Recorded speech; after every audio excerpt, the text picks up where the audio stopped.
안녕하세요. 여러분께 진실만을 전달드리는 대기업의 조선업 멘토 황대근입니다. 오늘 한국조선해양 함께 살펴보도록 하겠습니다. 선가지수가 역대 최고치에 근접했다라는 이야기가 나와주면서 다시금 2008년과 비교하는 목소리들이 등장을 하고 있습니다. 2008년 같은 경우에는 조선업 최대의 호황식이었죠. 당시에 조선 관련된 종목들이 주가 역시 굉장히 좋은 흐름세가 나타났기 때문에 이에 대한 기대감이 현재 작용이 되고 있지 않나 생각을 합니다.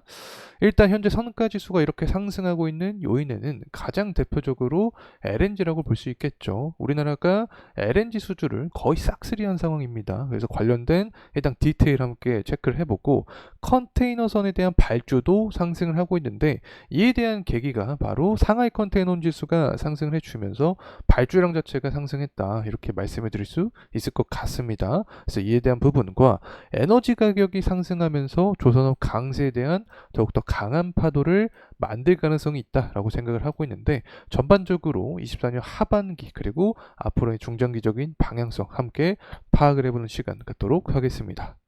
우선은 현재 한국조선해양의 가격적인 동향부터 체크를 하고 넘어가도록 하겠습니다. 증시 자체가 혼조세를 보여주고 있기 때문에 변동성을 어느 정도 보여주고 있는 구간이다 이렇게 말씀을 드릴 수 있을 것 같습니다. 일단 단기적으로 과매수 구간에 돌입을 했기 때문에 오히려 기간 조정과 가격 조정이 나타나는 것이 중장기적인 건전한 상승을 위해서 더욱 필요하지 않을까 개인적인 말씀을 드리고 싶습니다. 수급적인 측면을 보게 되었을 때 8월 달 들어서 8월 6일부터 외국인의 매도 물량이 출현을 해주고 있는 게 사실이었습니다. 오늘 같은 경우에는 기관 쪽과 연기금 쪽에서 매도세가 나왔고 외국인 쪽에서는 소폭 매집세가 나타나주고 있는 상황이다. 자, 이렇게 설명을 드릴 수 있을 것 같습니다. 사모펀드 쪽에서는 근 3일 동안 큰 어떤 방향성은 나타나지 않고 있는 상황이다. 이렇게 동향을 설명을 드립니다. 결국에는 증시 자체가 혼조세를 보여주고 있는 상황이기 때문에 수급적인 측면에서도 어느 정도 하나의 방향성이 아니라 여러 가지 좀 다른 방향성이 나타날 가능성도 존재하지 않을까 개인적인 말씀을 드리고 싶습니다. 이 결국에 한국조선해양의 주가가 더욱더 상승 탄력을 받기 위해서는 이 외국인 쪽에서 조금 더 적극적인 매집에 대한 의지가 나타나야 되지 않을까 생각을 하고 있는데 이러한 부분은 과연 언제 발생할 수 있을지 영상을 통해서 말씀드릴 예정에 있으니까 꼭 집중해서 시청해 주시면 감사하겠습니다.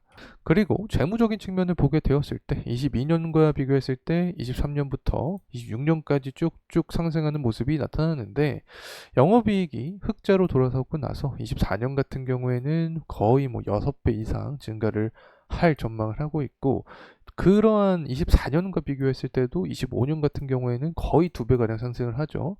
결과적으로 조선업이 현재 성장을 굉장히 빠르게 하는 기업이다. 이렇게 볼 수 있습니다. 특히 25년과 26년 같은 경우에는 ROE가 거의 14%에서 17%까지 전망이 되고 있는 만큼 고속 성장하는 기업이 이제 조선주가 될 수 있다는 점 설명을 드리고 싶습니다. 일단 선가 지수에 대한 이야기는 계속적으로 나타나고 있습니다. 제가 작년부터 강조했던 부분인데 이 부분이 이제 현실화가 되고 있지 않나 생각을 하고 있습니다. 이 새로 건조되는 배의 가격이 신조 선가 지수인데 이 부분이 2008년 수준에 다다랐다라는 이야기가 나와주고 있습니다. 우리나라 조선사들이 갖고 있는 경쟁력은 바로 LNG 운반선이라고 할 수 있겠죠. 이 LNG 운반선에 대한 이 수주 있죠. 수주를 보게 되면 현재 친환경 발주가 73% 정도 되고 있고 수주 물량을 보게 되었을 때는 71%가량 우리나라가 차지를 하고 있습니다. 때문에 LNG 쪽에서 확실한 강점이 있다. 이 부분이 결국에 선가지수 상승, 우리나라 조선사들의 수익성을 책임지는 요인이다. 이 부분 간단하게 말씀을 드리고 넘어가도록 하겠습니다.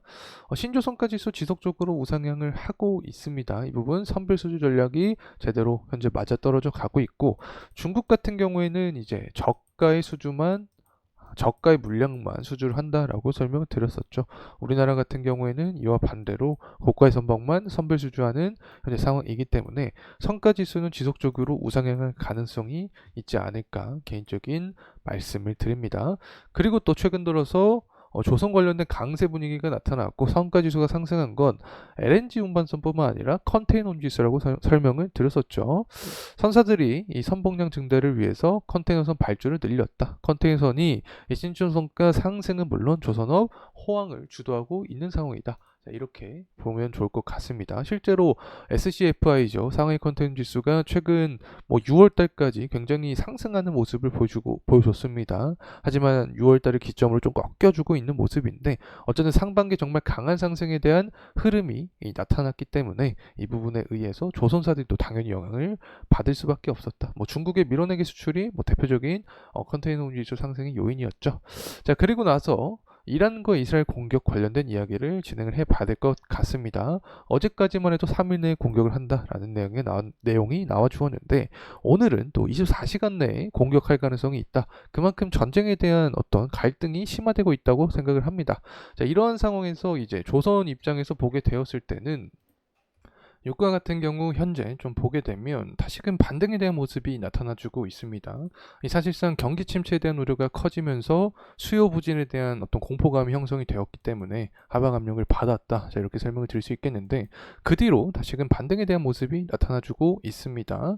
일단은 원유 재고가 하락을 해줬죠. 그리고 최근에는 러우 전쟁뿐만 아니라 이스라엘과 이란 전쟁에 대한 부분이 더욱더 강해질 것이다라는 시장의 공포 분위기가 형성이 되면서 유가가 상승하는 모습이 나타나주고 있다. 자, 이렇게 설명을 드릴 수 있겠죠. 천연가스도 비슷한 흐름세입니다. 물론 유가가 조금 더 강한 상승폭을 보여주고 있다는 점 참고로 말씀을 드리고 어쨌든 이렇게 유가랑 천연가스가 상승하는 모습이 나타나면 에너지를 자극을 해주면서 LNG 모멘텀까지 이어질 가능성이 있다고 설명을 드렸던 기억이 납니다. 일단 현재 조선업의 강세에 대한 부분은 선가지수랑 그리고 실적 그리고 수주 물량에 대한 부분이 부각이 되면서 조선 강세 분위기가 형성이 되고 있는 게 사실입니다. 하지만 에너지에 대한 부분은 아직까지 빠져 있는데 만약에 유가랑 천연가스가 상승을 해주면서 LNG 관련된 테마가 형성이 된다라고 하면 조선업 강세 분위기는 더욱더 가파라질 가능성이 존재한다는 점 말씀을 드리고 싶습니다. 이 부분을 보기 위해서는 앞으로 8월 달이 좀 중요하다라고 설명을 드릴 수 있겠는데 8월 22일 날 미국의 제조업 지표 그리고 8월 30일 날 중국의 제조업 지표를 통해서 앞으로 원유에 대한 수요 부분이 정해질 가능성이 있다라고 설명을 드리고 싶습니다. 결국에는 이 제조업 경기가 살아나야 기름 수요도 증가를 하겠죠. 천연가스도 마찬가지고 그래서 8월 달을 좀 유익 있게 살펴볼 필요가 있다 설명을 드리고 싶습니다. 환율적인 측면을 보게 되었을 때 현재 1370원의 가격대를 형성을 해주고 있습니다. 변동성이 계속해서 나와주고 있는 국면에 있다. 자, 이렇게 설명을 드릴 수 있겠는데 고환율이 유지가 된다라고 하면 또 대표적인 수혜주가 조선주죠. 고환율이 되기 위해서는 강달러 현상이 나타나는데 이러한 강달러는 안전자산에 대한 수요가 증가할 때 발생할 수 있다. 그리고 주요 통화국의 약세 분위기가 유지가 될 때 이렇게 고환율에 대한 수혜주 현상이 나타날 가능성이 존재한다는 점 말씀을 드리고 싶습니다. 그리고 현재 해리스가 여론조사에서 트럼프를 앞선다라는 이야기가 나와주고 있는 게 사실입니다. 그렇기 때문에 트럼프발 효과를 또 받을 수 있는 조선이 다소 상승에 대한 제한폭이 생기고 있다. 이렇게 설명을 드릴 수 있겠는데 9월 10일 날 미국의 대선 토론이 형성이 됩니다. 그래서 이 부분에서 만약에 트럼프가 지금과 같은 행보를 보여주면서 토론을 좀 우위로 이끌어가게 된다라고 하면은 당연히 반사익 관점에서 한국의 조선사가 좀 수혜를 볼 가능성이 커진다라고 생각합니다.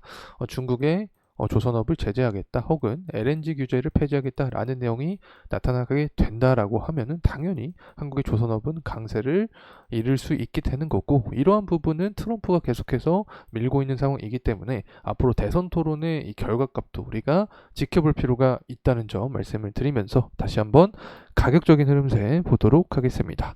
자, 지금 주봉으로 함께 살펴보도록 하죠. 8월 5일 같은 경우에 증시 폭락이 일어났을 때 당시에도 11선 구간에서 지지에 대한 모습이 강하게 좀 출현이 됐습니다. 아랫꼬리가 형성이 되면서 매집에 대한 의지를 보여줬다라고 해석을 할 수 있겠죠.